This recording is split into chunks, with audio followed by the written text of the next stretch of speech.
TNI, ada di Demokrat, di Golkar, di PDIP, di PKS, di PAN, ada di mana-mana. Artinya itu kan bidikannya itu ke situ kayaknya. Mungkin keluarganya. Makanya kenapa mereka ngambil mantan petinggi tentara atau polisi gitu kan? Itu kayaknya yang mau dibidik mereka gitu. Ya. Tentara tidak boleh berpolitik, selesai.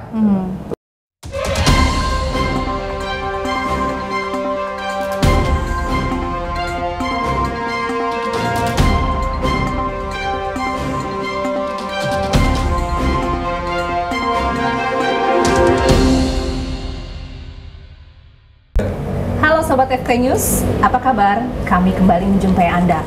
Ini adalah podcast pertama kami, Koplo.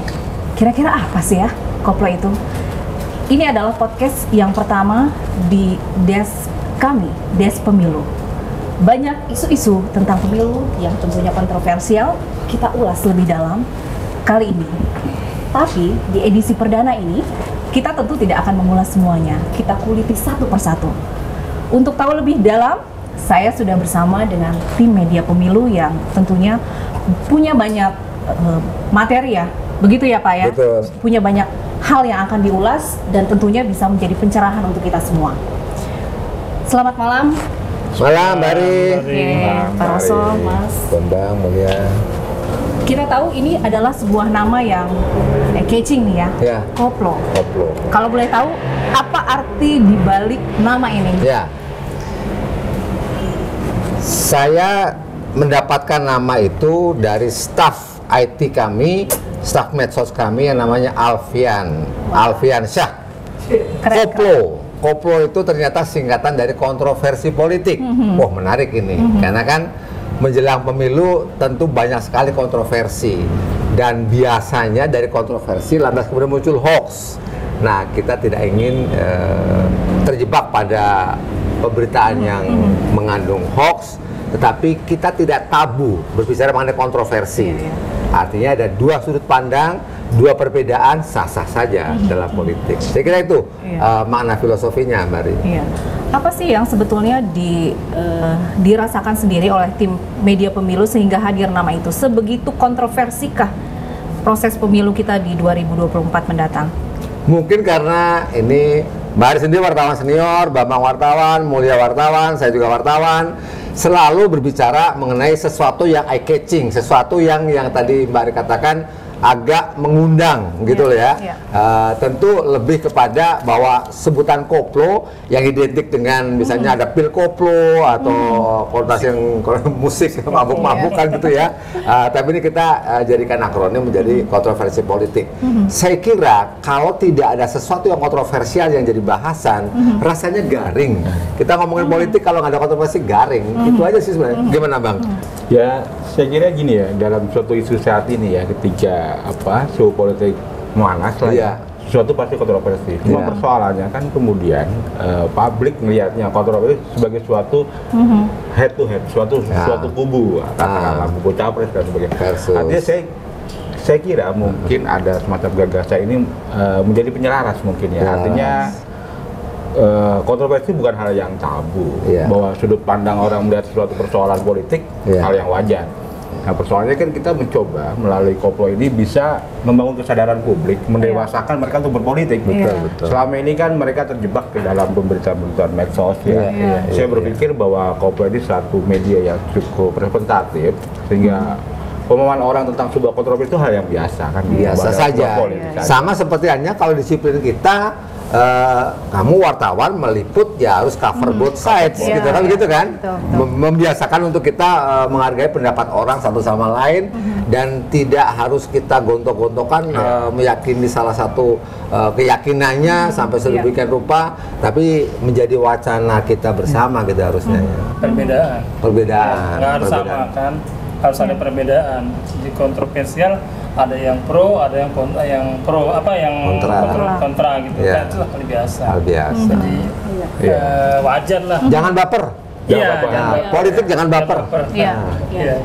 Kalau melihat konstelasi sampai saat ini, di mana capres, cawapres masih saling lirik-melirik, inang-meminang yang ujung-ujungnya ke pelaminan beda. Dari kontroversi ini apa saja yang ya kita tahu jumlah pemilih pemula nanti akan lebih besar, hampir 60%. Apa yang nanti tim media pemilu bisa dorong atau sajikan untuk para pembaca ya khususnya nanti pemilih pemula? Ya sebenarnya kalau kita pemilih sebagai satu kelompok pemegang hak suara yang menjadi bidikan para kandidat, kan gitu kan. Nah, yang kita lihat menarik adalah bahwa dari capres yang ada pasti akan kita lihat program-programnya mana yang lebih menyentuh kepada kaum milenial. Kan itu sebenarnya.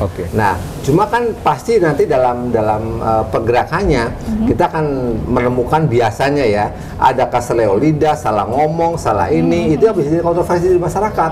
Yang tujuannya apa ditangkap apa gitu loh. Nah, belum lagi saya kira concern FT News menurut saya ya mungkin teman-teman setuju atau tidak harus bisa menjadi kayak semacam penyeimbang lah, karena banyak sekali kadang-kadang sumber yang boleh dikatakan ini kita asumsikan FT News adalah media mainstream yang harusnya berpijak pada pakem.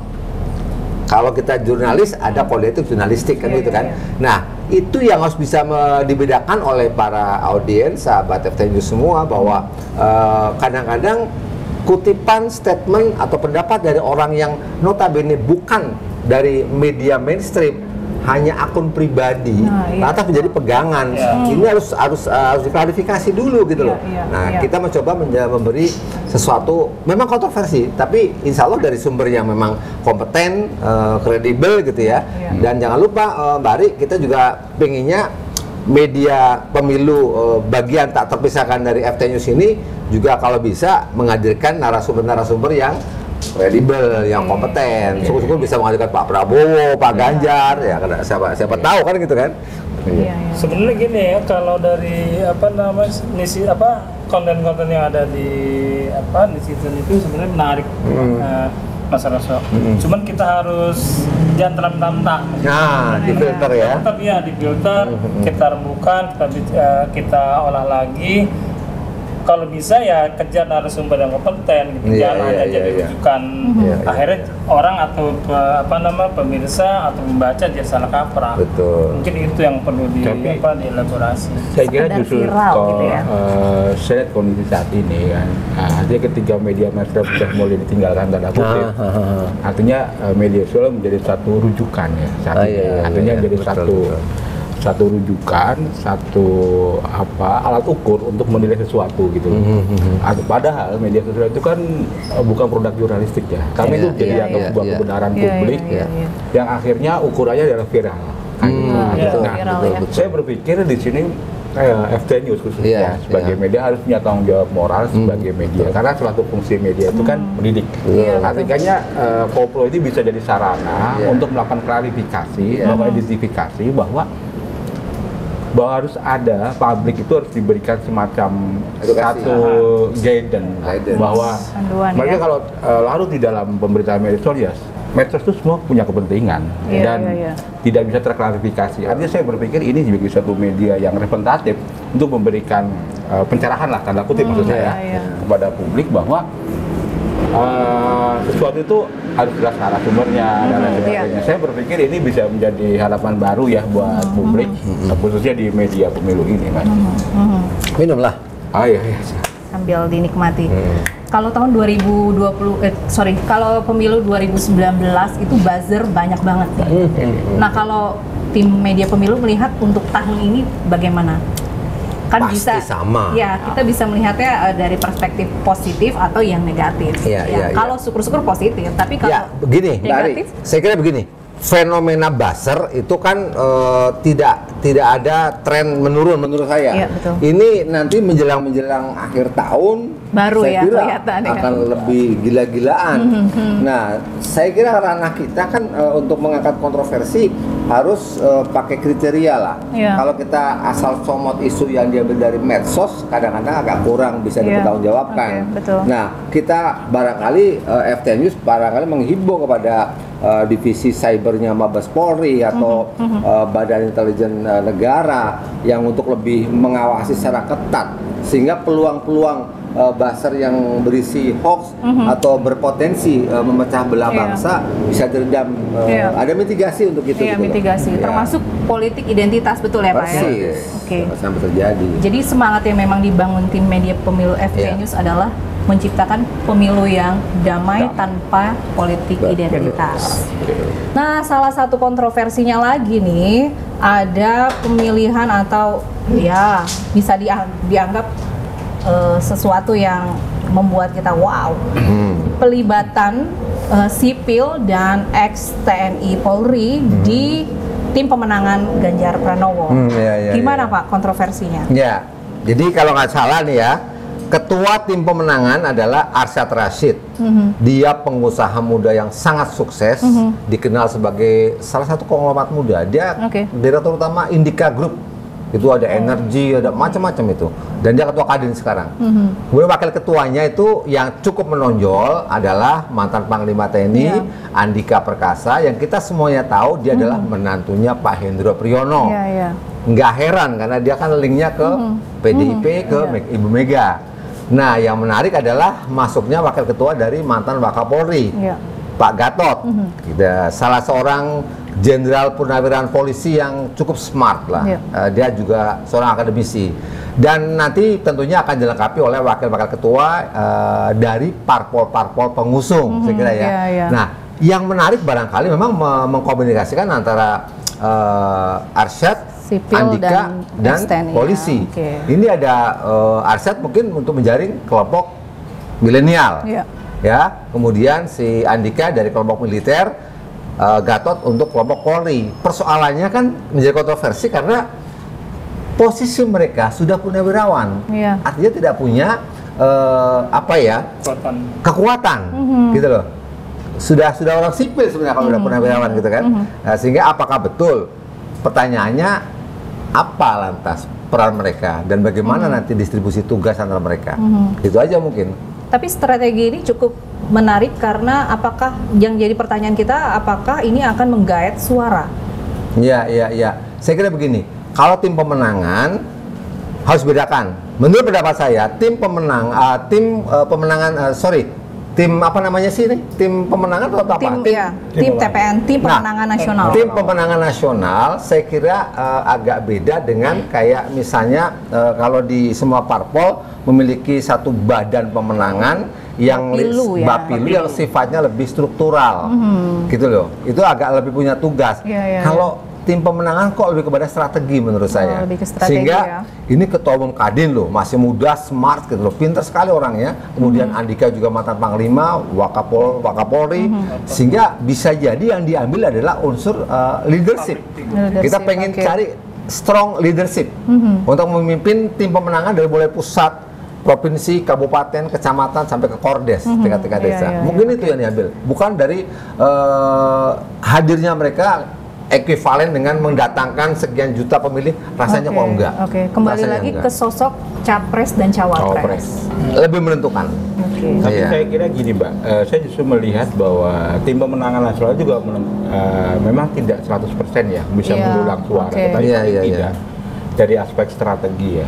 Artinya strategi saya kira menarik menurut saya ketika Pak Ganjar atau memilih TPM 2 ini karena ada kolaborasi ya.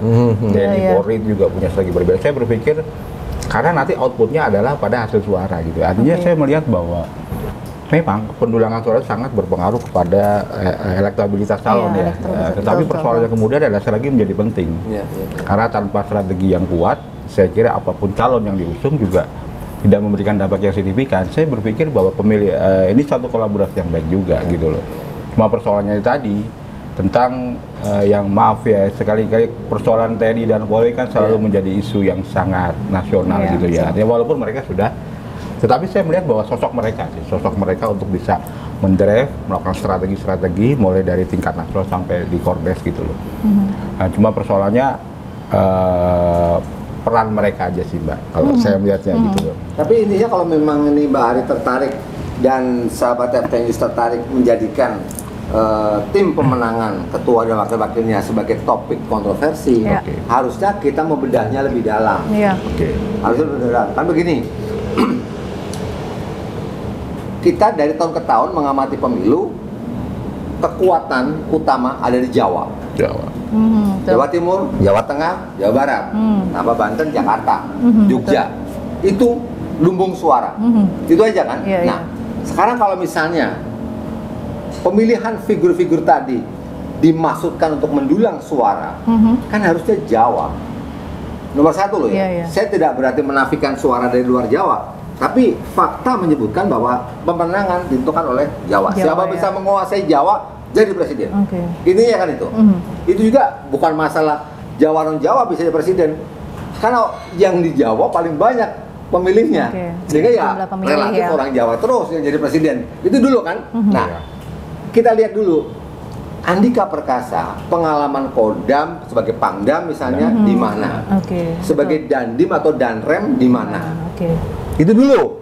Kalau ternyata nanti kita bedah, wah ternyata Pangdamnya di Sumatera, di mana dia mau tahu filosofi, tahu demografi, tahu sosiografi masyarakat Jawa. Demikian juga Pak Gatot, banyak di Sumatera misalnya gitu loh. Kapoldanya di sana misalnya gitu loh. Kita harus bedah tuh.